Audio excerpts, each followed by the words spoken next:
So our theme is horses today, and this is a theme I've been wanting to bring. It's been on my short list, as Elizabeth knows, for a long time.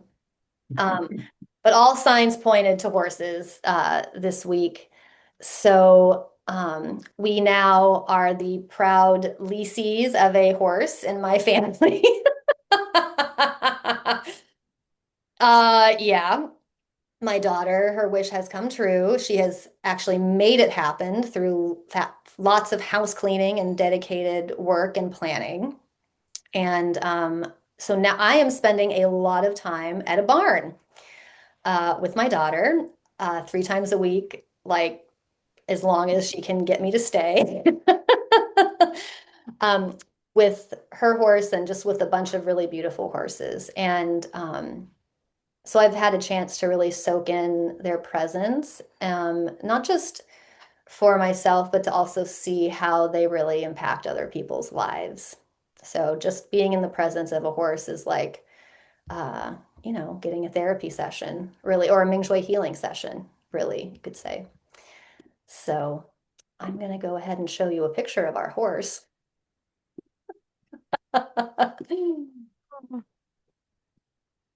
Can you all see that? Great.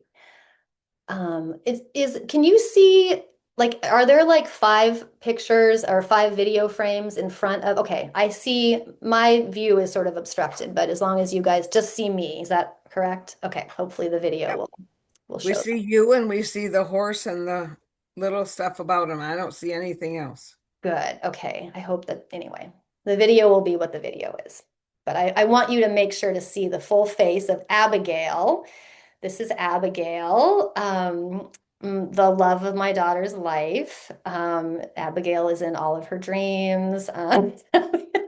She spends hours brushing Abigail every day, and she's been a great teacher for us. And horses, horses have touched a lot of people's lives, right? Horses and humans are our paths, our fortunes, our lives are so intimately entwined. Um, but I liked this quote. It says, "Carry your horse's step in your heart, and you will always go the right way." It really just speaks to the the very interconnected relationship that humans and horses have formed over thousands of years.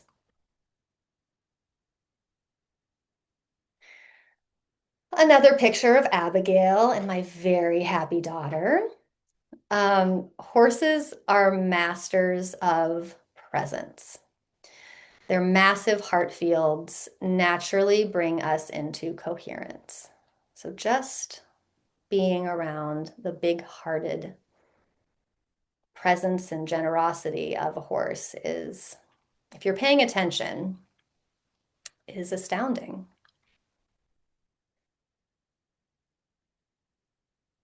So I wanted to bring us all into a practice to deepen into our Mingjue state. And I want to get the wording. Let me see if I can find it. Nope. I had it up and then it disappeared. Oh, here it is. So I don't know if you guys caught it, but in Teacher Wei's, I think second class, he talks about a simple Zen Buddhist practice that involves the blink. Did you catch this, everyone? Okay, well, he said it. And I love this because what I've learned about horses and other animals too, cats do this too, is when they're really relaxed, they do this slow blink at you. And there's different ways of interpreting it, but I like the interpretation of that's them emanating and showing you love, that they're relaxed, they're in a coherent state, and it's their nonverbal way of expressing connection, Mingjue connection, which is love, right? And so Teacher Wei talks about this practice, and I just would like us all to play with it right now. So the practice is actually described as a slow blink, and a movement of the eyebrows. You can do those together, or if just the blink is enough for you, as it is for me, that's fine too. And I'll invite you to look into these horses' eyes and just slowly blink and just notice what this happy, slow blink does to your entire body. Slowly opening, slowly closing.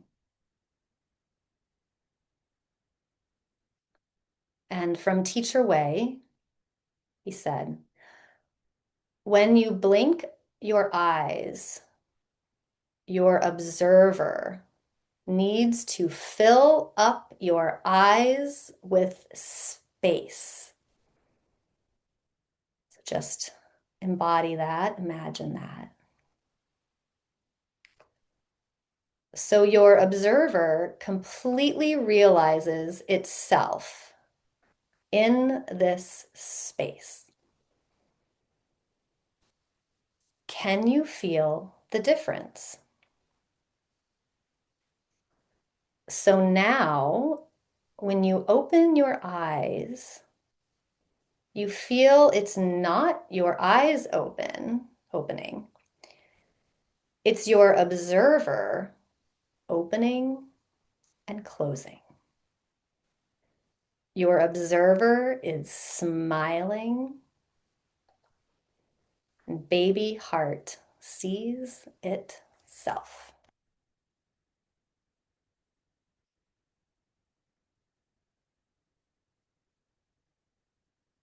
So just tuning in with this practice of the horse, coming back to our observer, just with the slow blink of love, and allowing that to open our hearts as wide as a horse's heart.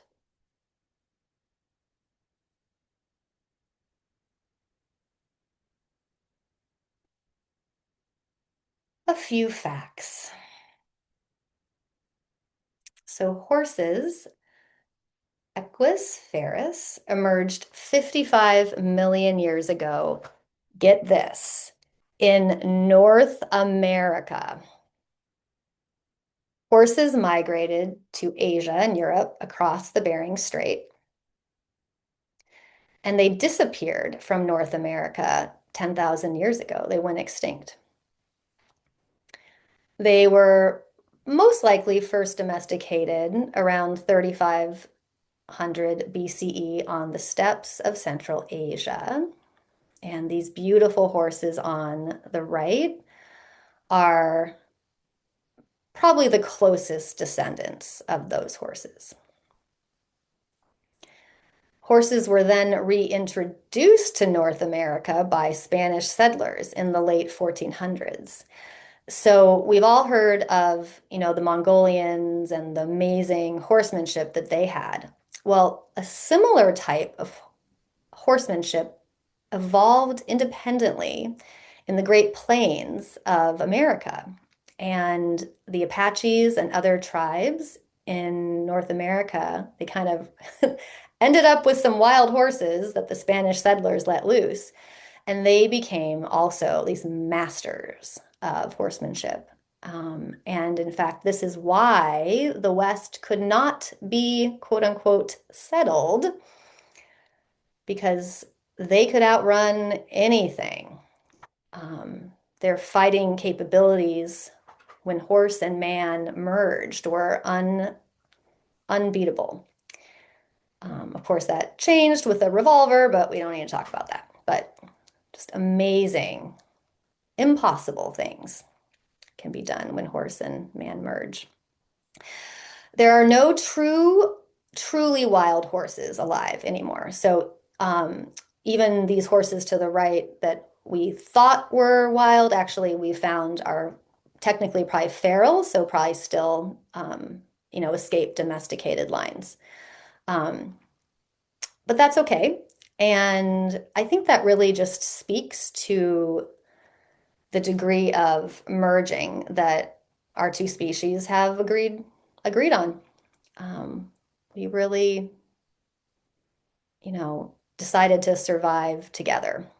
And even though we don't, really rely on horses so much anymore, so much of our culture is still being influenced by the times when horses were really essential.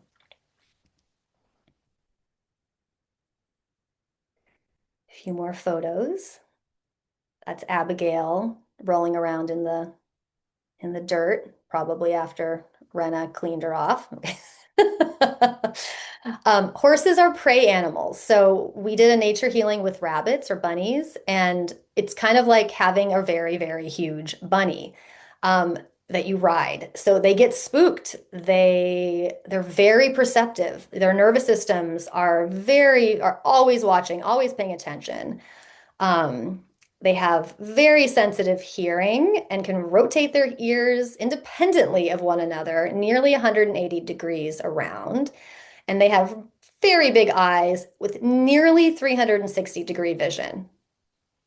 Seriously, it's amazing. Their two blind spots are right in front of their face and right in the back. So they're very perceptive. They're paying attention. They're very sensitive, and little, quote unquote, little things can really set them off because they're prey animals. They're also very social and they find safety in their herd and form strong relationships. So where this is a photo on the bottom where we go with my daughter. It's not really typical per se, but the horses here are allowed to be horses. So they're allowed to go out and be part of the herd and have horse behavior. And as a result, their nervous systems are a lot more regulated and they spook a lot less easily.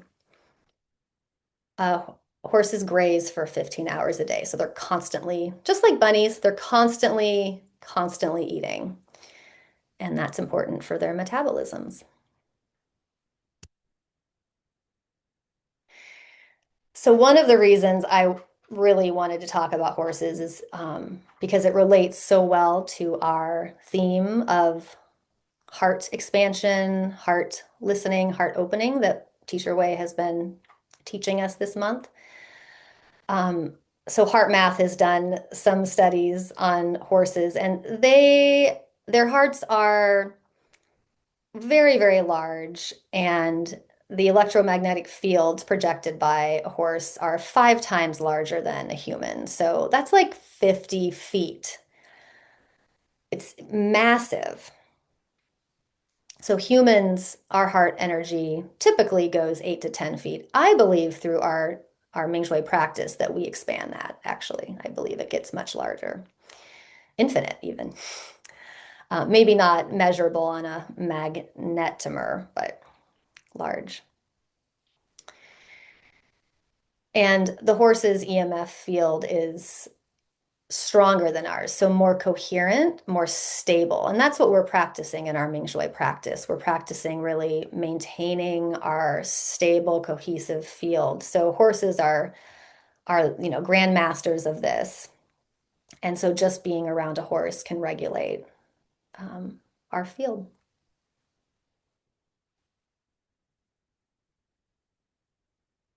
So there's definitely movements, and maybe it's not something overtly talked about a lot, though sometimes it is. The real master horse people are really energetically merging with their horses. And I mean, this picture is amazing. I mean, my daughter was looking at it like the horse doesn't even have a bit in its mouth. I mean, there's bare minimum saddle equipment, tack, I don't know what it's called, on this horse. And this woman is jumping while shooting a bow and arrow on her horse. So, um, they are linked at a level that is, very, very deep, definitely Mingjue level. The horse is intuiting what the rider wants and is willing to follow that. And this is, again, really what the Mongolians or the Apaches were about. They were merged with their horses. So riders and horses synchronize their at least nervous systems, if not Mingjue. Um, and these amazing, miraculous things can be achieved. One's breath alone can guide a horse. So this is something that my daughter is actually working on right now, just guiding the horse by changing her breath and her state.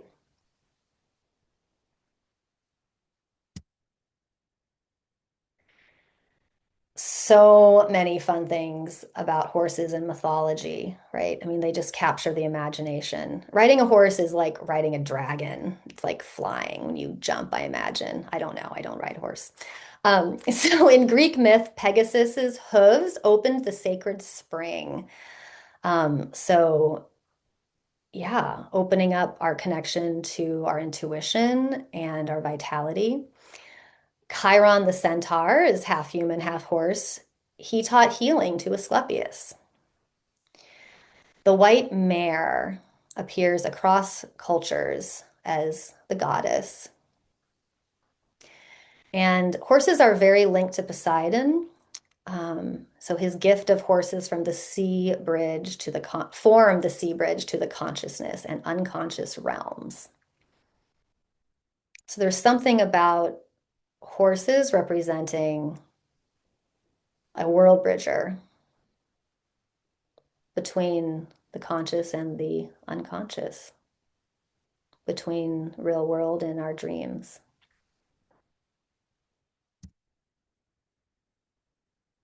This is a photo of Swan with her dream horse, I think she called her. This is in Costa Rica. She couldn't be here today, but she sent this photo.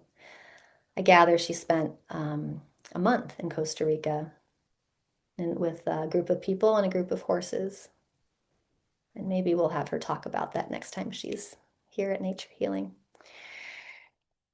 So, some more symbolism. Wind horse is a Tibetan or Mongolian uh, concept that represents our vital essence that must both run free and serve a purpose. Ancient shamans called their drums horses, so vehicles for journeying between worlds. Again, the idea that a horse is kind of a psychopomp, so moving between realms.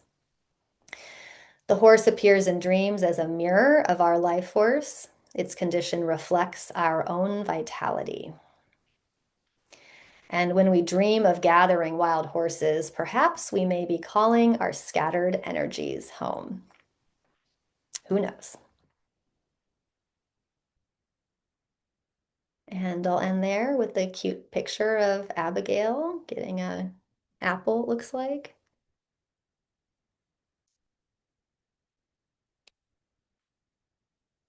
And I'll open it up to any reflections or I don't know. I imagine some of you have had relationships or experiences with horses. Yeah, Angie. I haven't had a close relationship with horses, but have two things that connect with what you're sharing. I really like the presentation. One thing is Bobby does a lot of study on shamans, and one of the Asian shamanism phrases is, "You ride the wind horse till the wind horse rides you," Oh, and that which is that merging. that Um, is beautiful. Thank you. one of the other things is another one of the native tribes, besides the Apache, was the Comanche. And the Comanche could ride and fire an arrow. They could ride, well, the ones that rode by sliding down the side of the horse where you couldn't see the rider, and then shoot an arrow from that position. And when Bobby was diagnosed with breast cancer and told that she was going to have not only a mastectomy, but a year of chemotherapy, she sent for a t-shirt. And she got a t-shirt that said Comanche Power, and she wore it to every chemotherapy session so that the Comanche horses and their horses could help heal her breast cancer. Oh my gosh. I wish she'd come. We'll have to have her come and I mean, talk about a lived experience with this energy and bringing in vitality through that symbol and how that symbol runs deep for her. Yep. Yeah. Thank you, Angie. Thank you, So Bobby. Yeah. Thank you. Go ahead, Robin. My brother, who was a farmer up in Quesnel, BC, for 25 years, they did everything with workhorses. Their haying, their gardening, the tilling of the land. They just didn't want to go to tractor power. And it was just amazing to watch them with their workhorses. And then in the winter, they'd do sleigh rides through the fields. And it was just we were there one winter with that, and there you're just flying through the fields with these beautiful horses. So I have a lot of great memories of amazing horses, and my sister-in-law particularly, she's the real horse whisperer. Watching her work with these beautiful big animals was really a treat. Yeah, it's a special thing. I mean, just imagine the added benefits that and the experience and relationship that, hala we lost when we went to external combustion or internal combustion in cars and tractors and stuff. Yeah, that free nervous system regulation. But they did finally get a tractor as they got older. Totally understandable. They were all over 40, and one of them actually developed an allergy to hay because when you're doing the haying, Yeah. you're up with the forks, and he got that thing in his lungs that you can get from hay. So they had to go to picking it up with a fork. Many, many years, the horses did everything. It was just amazing. That's why we have options. Beautiful.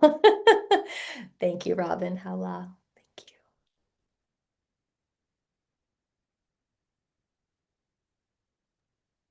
May I share a horse story? Yes, please. Pam and I go up to Ruidoso in New Mexico, and a few years before this, one time we were there, we had heard about these horses that are in the mountains that come down to the town. And I said, that trip, we are going to find a herd of horses. I want to see this. And so we were driving around and we were close to the golf course. And all of a sudden, there was this herd of horses going across the golf course. I said, turn around, go down that street. We're going to follow them. So we followed him, and there were babies and mamas, and there was the male lead. And they went down to this apartment, and we watched this old guy come out, and the horses were putting their hoof in the bird bath, and it tilted forward, and they would drink the water down, and the male of the stallion would eat the bird seeds out of the bird feeder. And he hollered us, and he said that he was a retired jockey and that these horses came by every day. And he said already today he had already put 4 servings of seed in the bird feeder. But I just loved that. I love horses. I just think they're beautiful. I'm always making Pam stop so I can take pictures of them. Anyway, I'm just kind of random with it, but it was really a fun experience. Thanks for letting me share that. Thank you, Cecile. Hala. That's so playful and beautiful. Bird feeder. She needs to put out a horse feeder. Yeah, there's nothing like seeing a herd of wild horses, right? I mean, there's something about, I don't know, tell me what you all think, but how, we've all domesticated ourselves, right? Humans, hala, whatever, it's fine. And to see horses out who all, again, they have all been domesticated, all the horses alive, their lines at one point have been domesticated, to see them out thriving in the wild, or, at least doing their own wild horse thing. So thank you.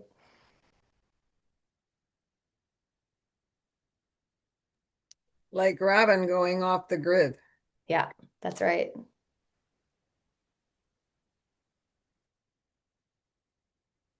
that connection to vitality and listening to the heart. Yeah.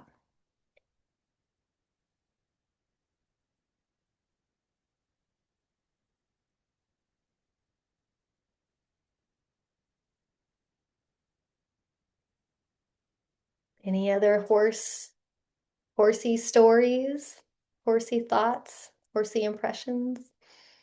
Go ahead, Alma. It's not a personal story, but I just love this story of this guy, Monty Roberts, is a cowboy, raised a cowboy in California, and he studied wild horses day and night for a long, long time, and that informed him in terms of how to train horses. Mm. And there's a delightful movie. It's like about 20 years old, but it's the cowboy and the queen. And because he writes really well about this. Um, and he was like a cowboy house horse whisperer. There are many of them, I guess, now, but the Queen invited him to England and changed the way the horses there were trained. And and there's this great story of the Queen inviting him to tea, but he's not allowed in the palace. He's not a Buckingham Palace guy. So there's this cable, this white cable going from the palace out to a tea table with the electric teapot. And that's where he and the Queen have tea. But it's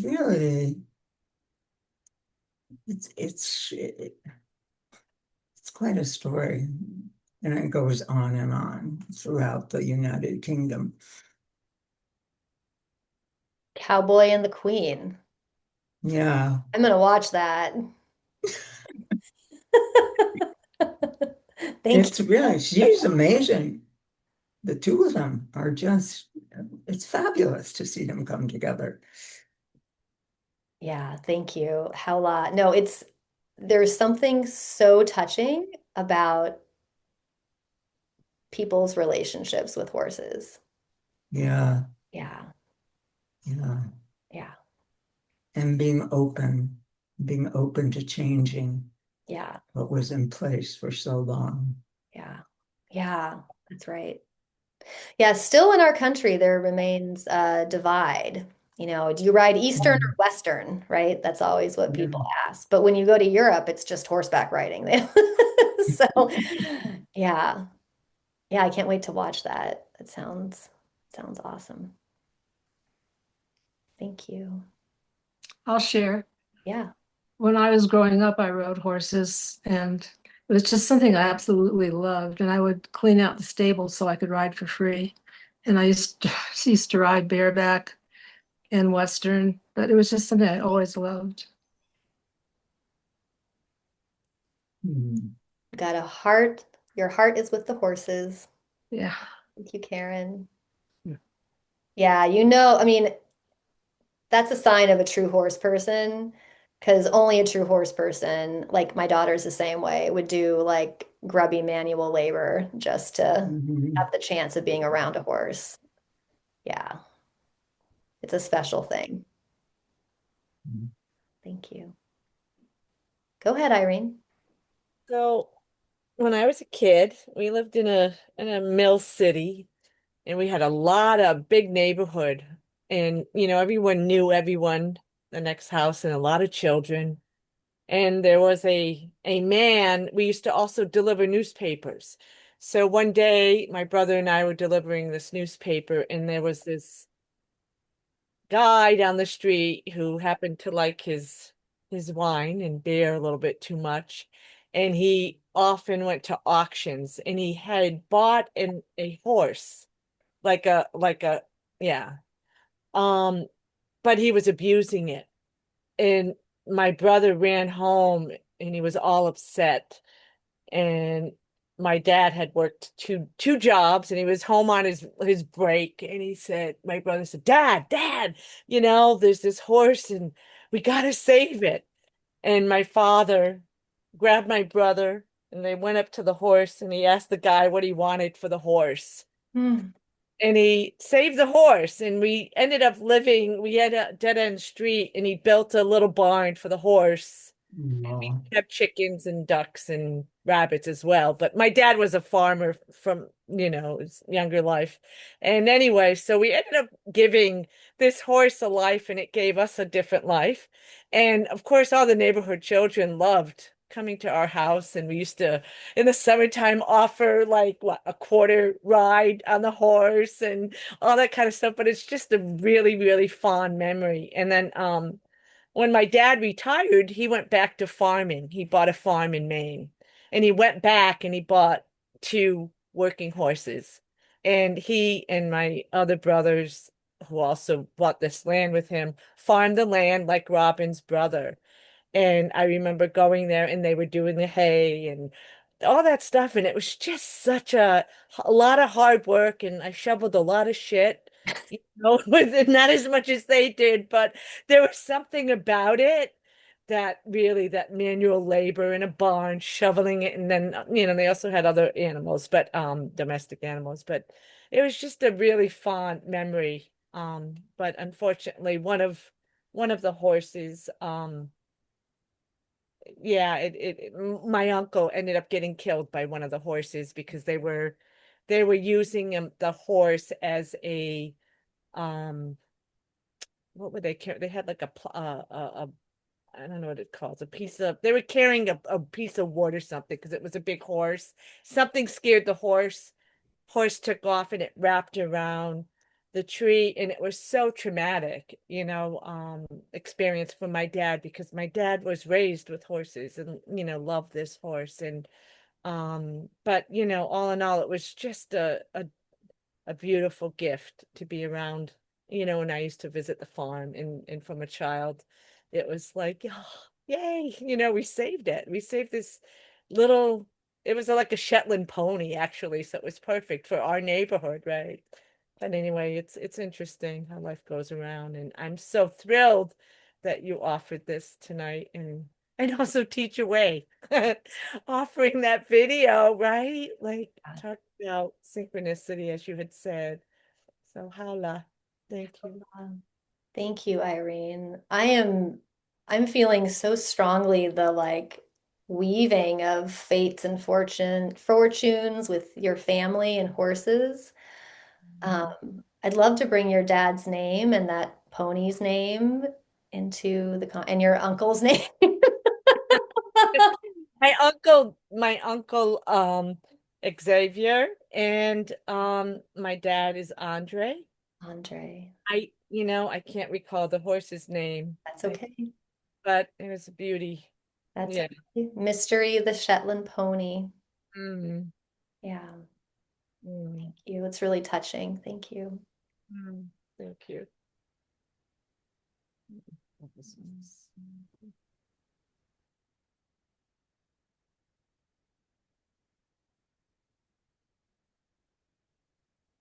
Anything else that needs to be brought in about horses or even intentions for our healing today?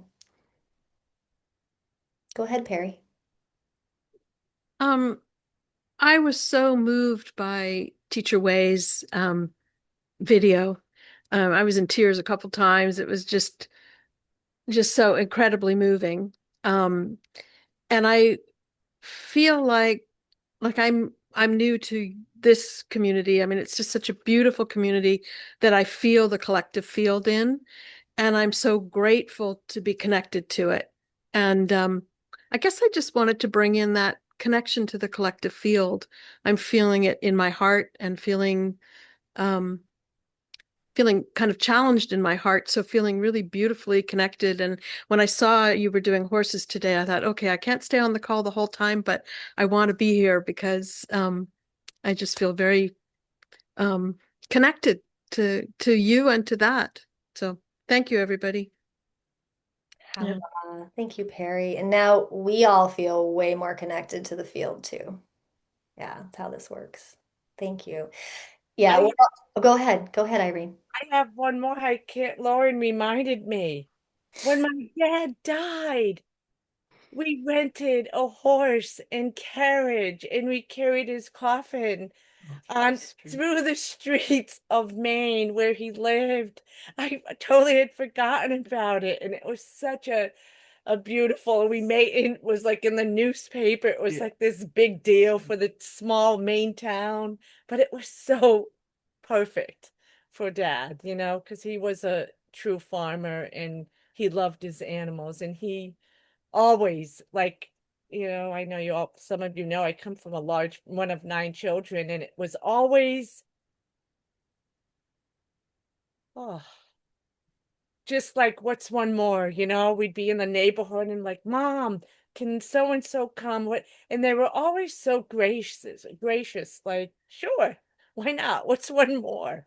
And we didn't come from much, but it didn't matter because we had so much. And yeah, so thank you, honey, for reminding me of that. Mm. Thank you, Lauren. Thank you, Irene. Thank you, Andre. See, I knew, I felt the weaving. Yep. Yeah. Yeah. And thank you, Perry, for jogging their memory, the connection.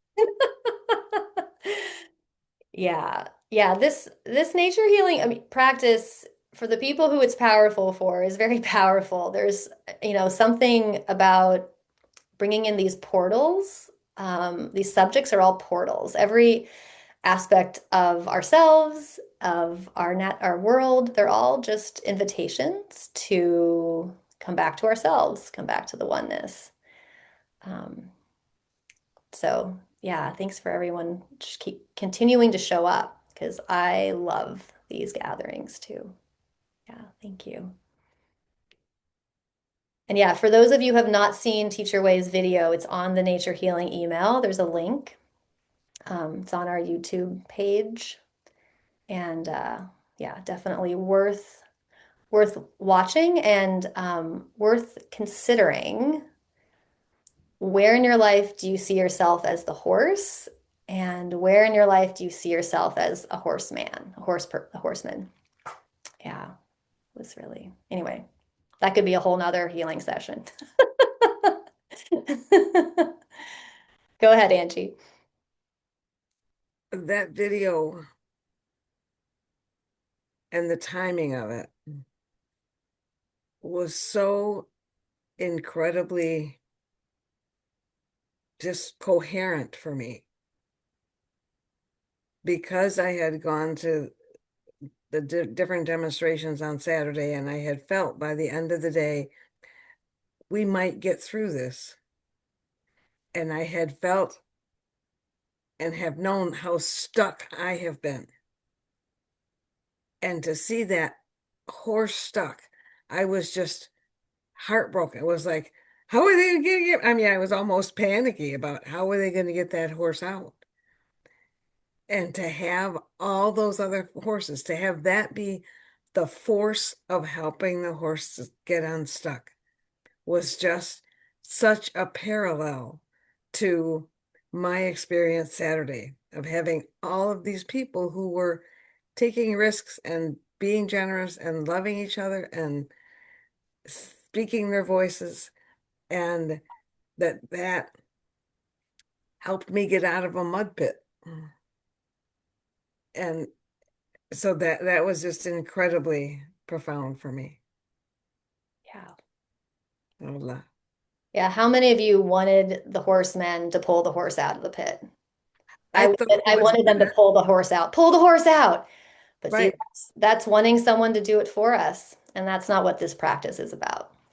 Well, and it was as far as my possibilities could see. Yeah, me It too. was Me too. that was what I could see as a possibility for saving that horse is somebody get in there and poke it or pull it or whatever and help it move. And when it was a different resolution, a huge, powerful force of other horses bringing him back to his own power. So, Yeah, thank you. thank you. My heart feels very big right now. That must mean all of you feel that way too. Okay.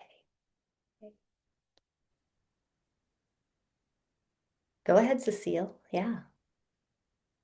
When I think about the horses, it's just like the reflection of us being in the field, supporting each other, whether we've ever met, whether we know the person who we are holding in the field. And that's just that's what really and truly moved me. Of course, fear for the horse and all, but then as a rep, it was like he had or she total support of this community. And that's what this is to me. This community is so important for this gift. So I'm glad Angie shared that and that we've seen the horse. So beautiful. Thank you. Thank you, Cecile. Yeah, not just support, complete unconditional trust. Like, yeah, I believe in you, Cecile. Right? I mean, that's what this is, right? That's what those, that's our practice, complete trust.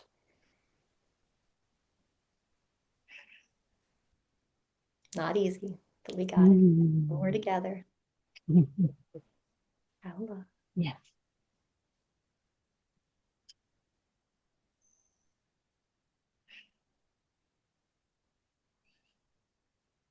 All right, I'm going to lead us into a healing session. I think Karen just had something to say. Oh, Just, Karen, go ahead. just real quick, with the horses running around, it was this huge, giant field of chi. It was all this energy that they were giving out to the horse that was in need. But I just felt like so much chi was just swirling around and around. Yeah, it was palpable. Yeah. Has everyone seen this video here? Okay, Trudy has not. Trudy, you're gonna have to watch the video.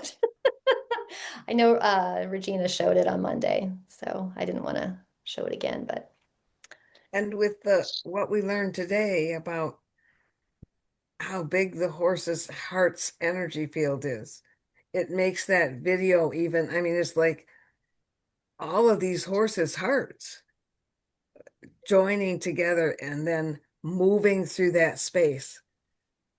yeah, I'll just share. So in the video, Trudy, just there's a horse stuck in a mud pit, and this is maybe, in Mongolia, and it's stuck. And some horsemen come over and they sort of connect with the horse and they're connecting with the mud and considering, and it's agonizing. You want them to pull the horse out of the mud pit because this is terrible, right? And there's a herd of horses with the horsemen. So rather than pulling the horse out, they get on their horses and they start riding circles around the mud pit. So they're spinning up the field, spinning up the field, and you're just like, what is going on? And you're watching the horse in the mud pit, just watching, watching. And then the horse, you can see it starts to get inspired, get animated, starts to believe in itself, right? Starts to trust. And it's trying and it's really hard. And you're like, oh my God, it's still not going to get out. But it wants it so bad. It's really trying. It's doing this super hard thing that, again, this is what I was talking about at the beginning. When you're doing something new, it's an interface between pleasure and pain, right? It's just like, but you're gonna break out of that freaking mud pit, and it's supported by the field, and they're just going around, going around, and going around. They're not leaving the horse. And then the horse is pawing and pawing, and it finally gets out, and it's like, it's okay. It's stumbling, but it's got out on its own. Yeah. And I mean, that's our practice, right? And I caught myself watching that video, noticing where I was still wanting someone else to save me, right? That's not what we're here for. We're here to inspire each other, to trust each other, to hold the field for each other.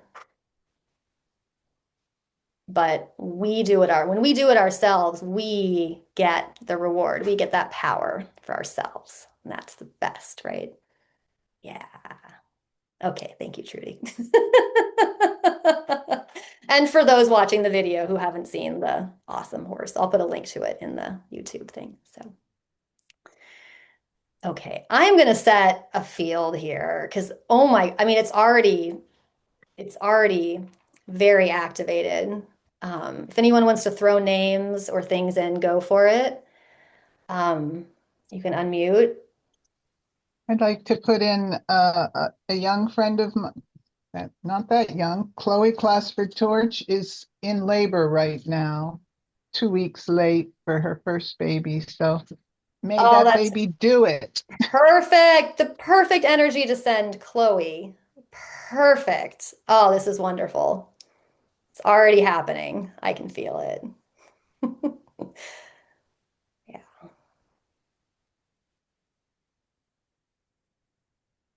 I want to put my grandson Alex and his girlfriend Caitlin in. Alex and They're Caitlin. trying to dig their way out of some heavy stuff. Okay. Just picture that horse pawing away and opening up the sacred spring of vitality.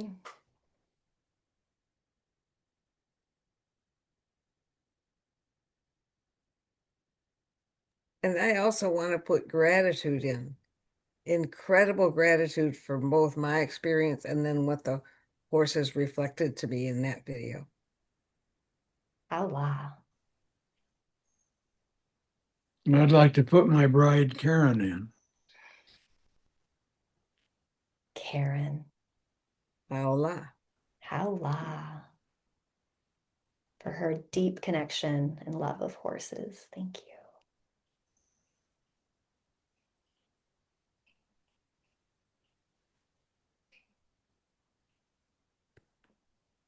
Okay. For all those beautiful intentions spoken and all the ones in our beautiful hearts.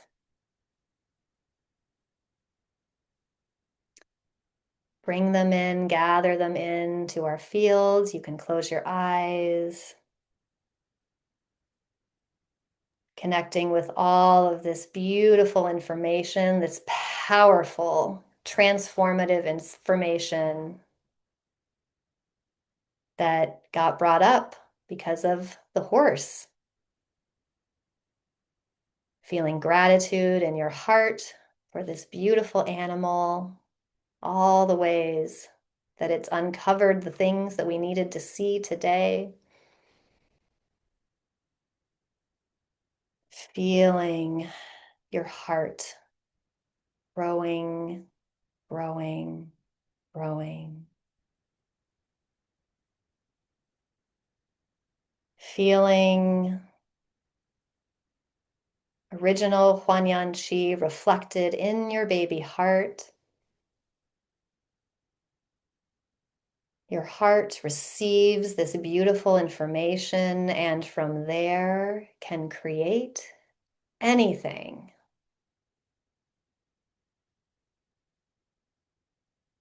Breathing.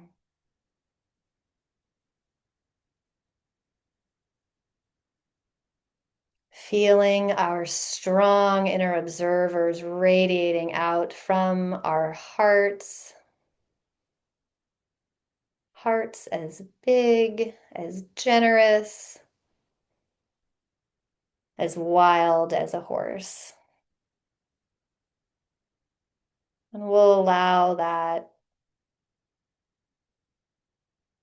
Mingjue field to fill our head, inner space.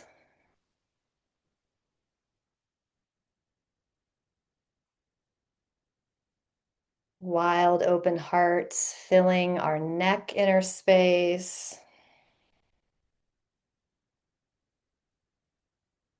Feeling the wild ocean as if a herd of horses filling our shoulders, arms and hands, filling our backs, our lungs. Beautiful hearts radiating into our breasts,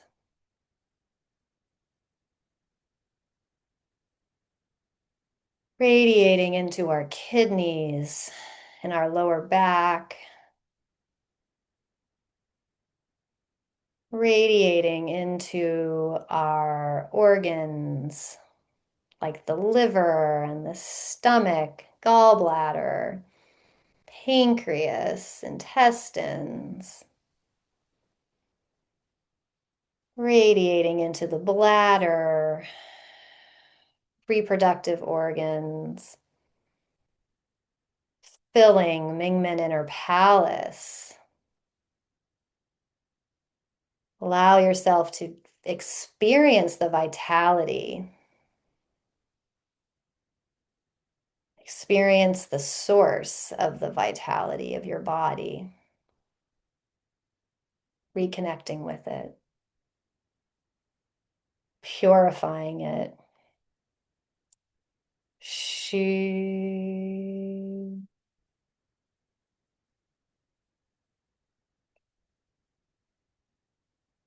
Breathing into Mingmen inner palace, purifying your internal spring, internal wellspring of vitality. She.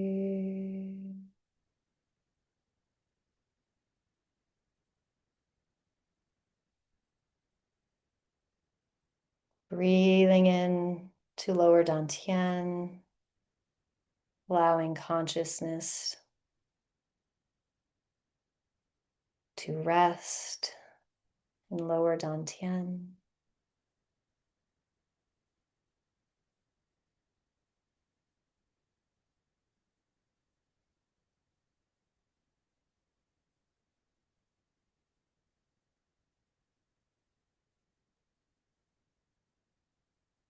Allowing yourself to receive the vitality of the universe.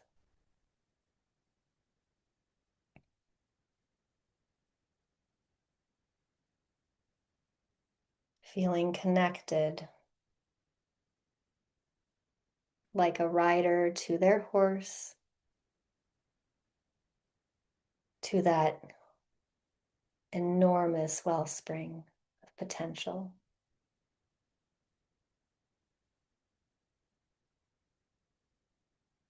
The presence, the stability,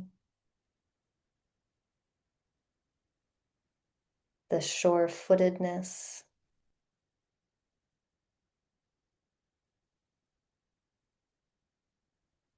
the trust of that big, warm animal body.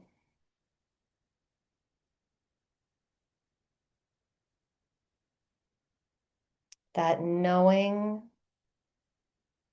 of the direction to head in. That instinctual knowing of the path to go down.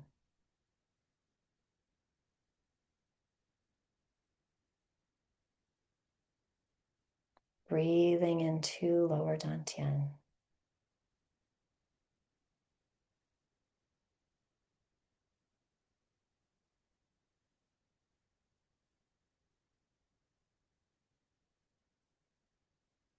Relax. Sleeping, but not sleeping.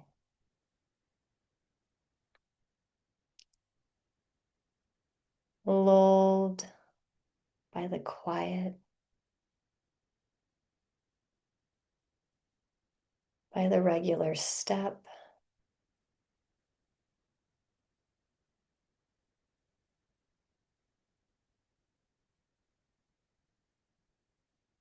Allowing yourself to feel the embodiment.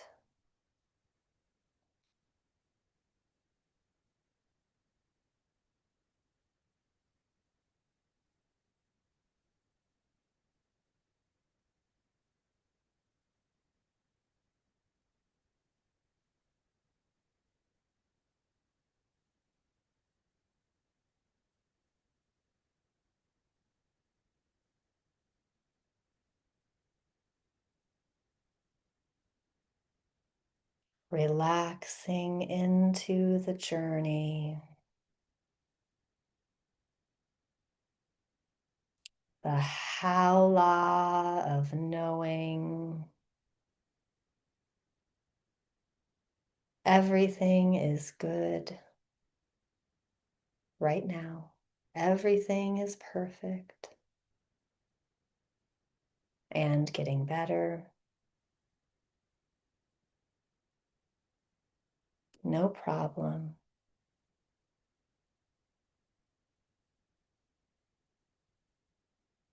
Complete confidence.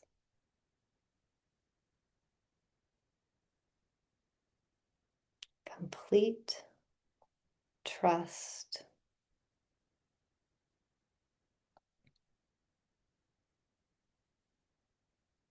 Complete freedom.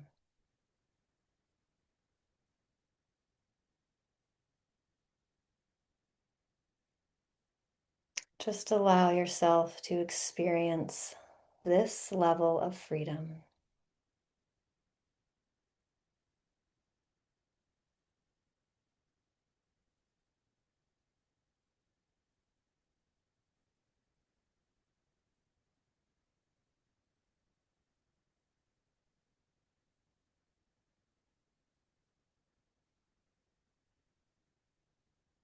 And you can continue here for much longer if you wish.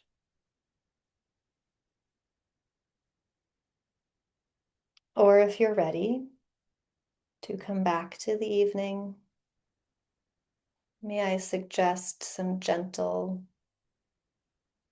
waist rotations? Just rotating forward, left, back, front.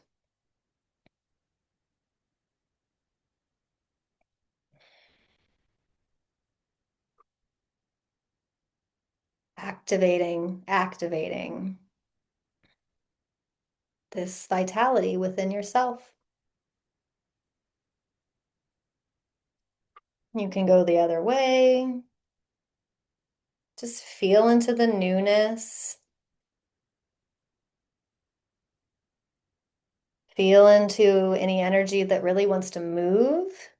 You can do this movement more vigorously if something needs to kind of get out. And actually, I'm going to suggest that we stand up and just do some gentle shaking.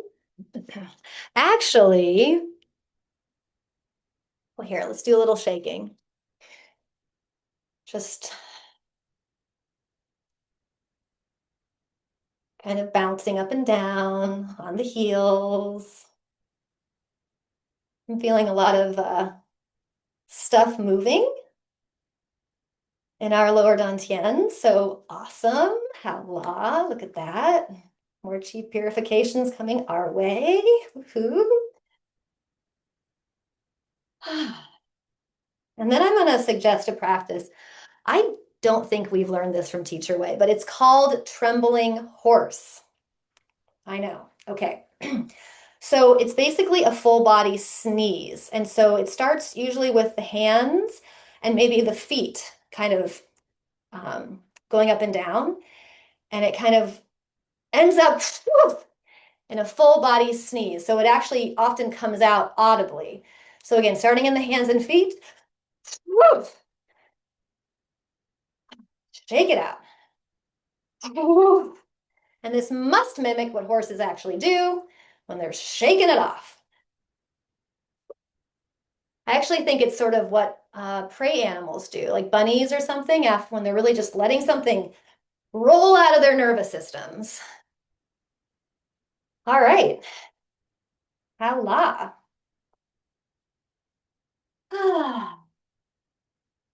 All right, new shiny fresh people. Thank you for that practice. Thanks for staying a little over with me. Megan. Oh, wow. Beautiful. Love you guys so much. Thank you for showing up and sharing. Thank you. You too. Thank you. Thank you, Megan. You're welcome. Thank you, Megan and all. Um, Yeah. Elizabeth will be here next week with Mhm. an amazing mystery topic. I'm going to be hanging out in caves. Mm. Oh, So we'll do that as a topic sometime. Yeah. Mm. All right. Love to you all. Love to you. Thank you. Bye. Bye. Hola. Hola. Allah.